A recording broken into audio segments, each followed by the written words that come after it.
Assalamualaikum warahmatullahi wabarakatuh. Perkenalkan, nama saya Siti Alfiatunisa dari kelas 1A. Di sini saya ingin menjelaskan sedikit tentang HPLC atau biasa disebut dengan High Performance Liquid Chromatography. Disimak ya. Nah, apakah kalian tahu apa itu HPLC? HPLC itu awalnya singkatan dari High Pressure Liquid Chromatography yang kemudian dirubah menjadi High Performance Liquid Chromatography. HPLC atau KCKT, kromatografi cair kinerja tinggi, adalah teknik pemisahan dalam kimia analitik yang digunakan untuk mengidentifikasi, mengukur, dan memisahkan senyawa molekul dalam campuran cairan. Kromatografi cair yaitu teknik yang sangat stabil untuk dipakai. Nah, HPLC ini adalah teknik LC yang paling banyak digunakan dalam industri farmasi untuk mengidentifikasi dan mengukur senyawa yang diinginkan.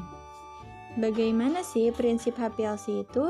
Jadi, prinsip pemisahan pada HPLC didasarkan pada distribusi analit atau sampel dengan jumlah senyawa berbeda yang tidak diketahui antara fase gerak dan fase diam. Tergantung pada struktur kimia analit, molekul terhambat dalam fase diam kolom karena interaksi antar molekul spesifik antara analit dan bahan pengemas pada kolom. Fase gerak diberi tekanan ke dalam kolom menggunakan pompa pengiriman pelarut dengan fase diam. Lalu sampel analit dengan senyawa yang tidak diketahui disuntikan ke dalam fase gerak sebelum memasuki kolom. Selanjutnya, senyawa individu dalam analit bermigrasi melalui kolom dengan kecepatan berbeda untuk mencapai pemisahan.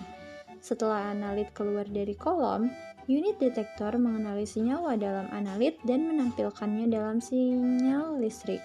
Lalu sinyal listrik tersebut diumpankan ke stasiun data komputer di HPLC untuk menghasilkan kromatogram. Kromatogram digunakan untuk mengidentifikasi dan mengukur konsentrasi konstituen analit. Ada berapa fase pada HPLC? Pada HPLC terdapat dua fase. Yang pertama yaitu fase diam. Fase diam adalah fase tetap di dalam kolom berupa partikel dengan pori yang kecil dan memiliki area surface.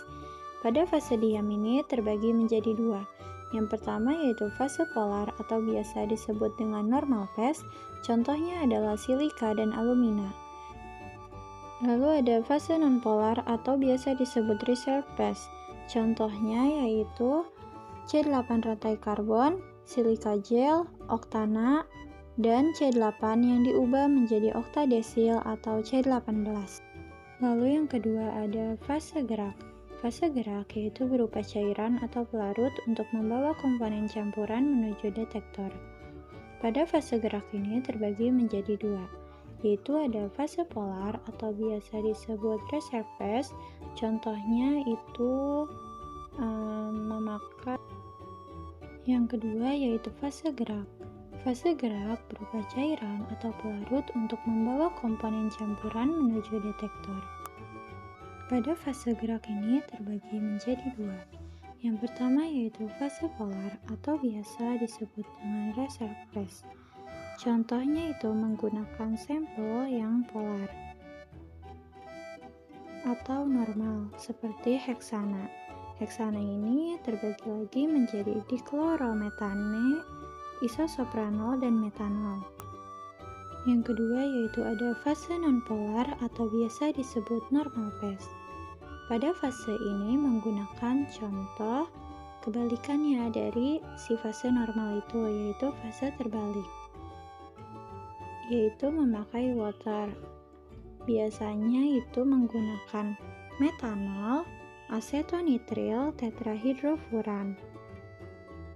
Metanol bisa digunakan pada fase ini karena molekul-molekulnya itu kecil. Sedangkan asetonitril itu bersifat polar. Jadi, pada pemakaian sampel ini berupa kebalikannya. Jika pada fase normal, berarti menggunakan sampel yang polar, dan sebaliknya, jika pada fase terbalik, maka menggunakan sampel yang non-polar. Apa saja sih tipe pada HPLC? Tipe pada HPLC ini terbagi menjadi 4. Yang pertama yaitu fase normal, yang kedua fase terbalik, yang ketiga pertukaran ion, dan yang keempat fase pengecualian ukuran. Fase normal yaitu kromatografi ini menggunakan kolom yang berisi fase diam polar dan fase gerak non-polar atau cukup polar untuk memisahkan senyawanya. Fase diam polar ini terdiri dari silika, alumina, atau fase terikat polar, sedangkan fase gerak non-polar yaitu terdiri dari heksana, heptana, dan lain-lain. Metode ini memisahkan analit berdasarkan polaritasnya. Zat terlarut yang kurang polar bergerak paling cepat sehingga keluar dari kolom dan dideteksi terlebih dahulu, diikuti oleh zat terlarut yang polaritasnya meningkat, yang bergerak lebih lambat.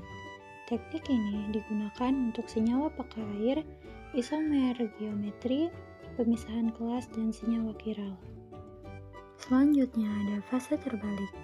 Kromatografi ini menggunakan kolom yang berisi fase diam non-polar dan fase gerak berair yang cukup polar untuk memisahkan senyawa polar, non-polar, ionik, dan terionisasi.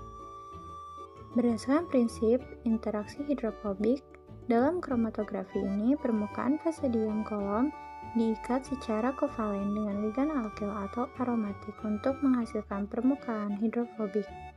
Zat terlarut hidrofobik yang ada dalam fase gerak cenderung terikat ke dalam fase diam melalui interaksi hidrofobik, sehingga membentuk dasar pemisahan. Selanjutnya ada fase pertukaran ion.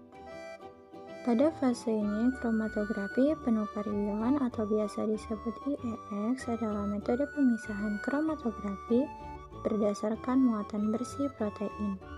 IEX memisahkan molekul berdasarkan muatan permukaannya, suatu sifat yang dapat sangat bervariasi antara protein. Yang terakhir yaitu ada fase pengecualian ukuran. Fase pengecualian ukuran atau kromatografi ayakan molekul adalah suatu metode di mana molekul-molekul dalam suatu larutan dipisahkan berdasarkan ukuran dan berat molekulnya. Pada pemisahan ini dicapai melalui tarik-menarik antara ion-ion terlarut dan situs bermuatan yang terikat pada fase diam. Biasanya diterapkan pada molekul besar atau kompleks makromolekul seperti protein dan polimer industri. Selanjutnya kita akan membahas elusi, eluen, dan eluat. Pada elusi ini yaitu proses pemisahan senyawa dalam sampel yang mengalirkan eluen ke dalam fase diam. Pada tipe elusi ini terjadi dua, yaitu isokratik dengan menggunakan satu pelarut selama proses pemisahan, contohnya yaitu menggunakan metanol ditambah isotonitril, perbandingannya 10:10. Pada contoh isokratik, ketika menggunakan normal phase, yaitu menggunakan eluen metanol selama proses pemisahan dari awal sampai akhir dengan perbandingan yang sama. Yang kedua yaitu tipe gradien. Pada tipe ini, yaitu menggunakan lebih dari satu komposisi pelarut pada proses pemisahan. Jadi, kepolarannya itu semakin meningkat. Contohnya itu pada sampel metanol ditambah isotonitril, perbandingannya itu misalnya dari 1:1, lalu meningkat jadi 1:2, dan meningkat menjadi 1:3 sampai sampel yang dibutuhkan. Lalu selanjutnya ada eluen. Eluen adalah fase gerak yang melewati fase diam. Lalu ada eluat. Eluat ini yaitu hasil dari pemisahan fase gerak dan fase diam tadi. Selanjutnya yaitu ada fungsi pada HPLC. Pada HPLC ini fungsinya yaitu untuk menganalisis obat-obatan, analisis polimer sintesis, analisis polutan dalam analisis lingkungan, dan lain-lain. Pada HPLC ini juga terdapat waktu retensi seperti GCMS yang sudah kemarin kita bahas. Pada waktu retensi ini atau retention time yaitu merupakan selang waktu yang diperlukan oleh analit mulai saat injeksi sampai keluar dari kolom dan sinyalnya secara maksimal ditangkap oleh detektor. Pada waktu retensi ini terbagi menjadi dua, yaitu waktu retensi tinggi adalah senyawa komponen sampel memerlukan waktu yang lebih lama untuk melewati kolom. Yang kedua yaitu waktu retensi rendah adalah senyawa komponen sampel yang lebih singkat untuk melewati kolom. Bagian-bagian pada HPLC. Yang pertama yaitu ada solvent atau botol reagen setengah liter, isinya itu pelarut atau eluen.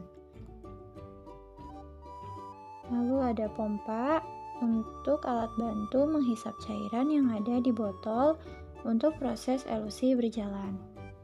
Selanjutnya ada injeksi sampel, yaitu tekanannya harus nyala saat digunakan.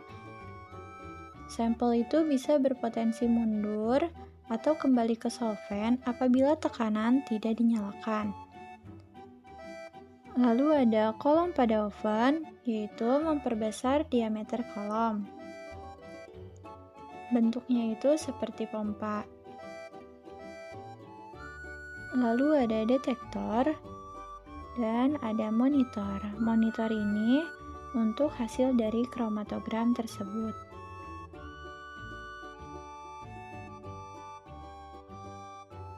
Selanjutnya ada cara penggunaan HPLC. Yang pertama itu sampelnya dilarutkan dalam cairan atau fase gerak.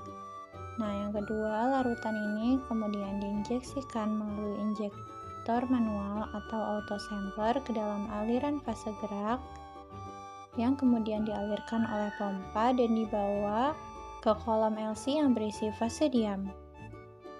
Pada berbagai komponen sampel ini bergerak melalui kolom dengan kecepatan berbeda karena interaksi antara fase gerak dan fase diam itu sehingga komponen-komponen tersebut terpisah satu sama lain. Pada waktu tempuhnya juga berbeda-beda tergantung dengan waktu retensi. Ketika komponen keluar dari kolom, komponen tersebut dibawa ke detektor di mana sifat fisik senyawa itu diukur seperti penyerapan cahaya untuk deteksi UV. Pada HPLC ini terdapat kelebihan dan kekurangan. Kelebihan dari HPLC ini yaitu kecepatannya, efisiensi, akurasi, dan ketelitiannya tinggi. Kekurangannya yaitu harganya mahal, sangat kompleks, komponennya itu tidak terpisah dengan baik, lalu sensitivitasnya rendah. Jika komponen yang jumlahnya sedikit, maka akan jarang terbaca. Dan hanya untuk sampel yang tidak mudah menguap. Pada HPLC ini terdapat kalibrasi alat. Jadi alat-alat yang harus dikalibrasi, yang pertama yaitu pompa, yang kedua yaitu sampel injeksi. Yang dikalibrasinya yaitu volume injeksi dari sampelnya. Lalu detektor biasanya dikalibrasi oleh vendornya. Dan komputer, yaitu yang dikalibrasi adalah software pengamatan data. Lalu faktor-faktor dari HPLC yaitu diameternya kolom kecil, sensitivitasnya tinggi, tekanan tinggi, ukuran polaritas sampel, eluen dan kolom, dan suhu. Lalu bagaimana sih cara perawatan alat HPLC?